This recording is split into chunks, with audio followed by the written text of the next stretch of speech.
Okay, so how to use the brush tool. So the way that it works is we can make 4 kinds of changes here.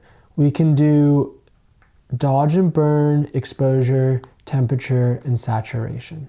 All right, and whatever value I have selected, as I start brushing, it will apply that value, okay? So let's say I think that this grassy area is overexposed, and so I want to bring down the exposure. So what I can do is I can start to brush that in all through here and bring down the exposure. Now, one thing you might be thinking is like, how do you know where you've actually applied it? And so if I tap this masking icon in the upper right hand corner, it will layer over this mask that allows me to see where I've actually applied that.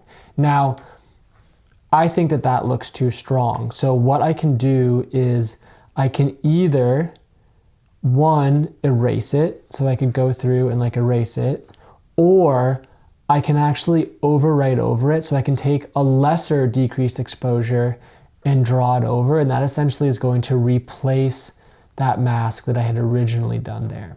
The second thing is that I've accidentally kind of drawn onto the ocean and I didn't want to do that. So if I move this to the eraser, which I can also do by just toggling it down here, I can zoom in, and zooming, like in many other tools, is how I get more precision. So now I can go and I can erase all of this here with zooming and make it more tight. And so that basically applies for all these tools. So if I wanted to saturate this grass area a little bit more, I could draw that all in, see where that's applied there. So that's how you can make edits to selective regions using the brush tool. But as a reminder, you have a lot of options for this. You have the selective tool, which probably would have been better in this case.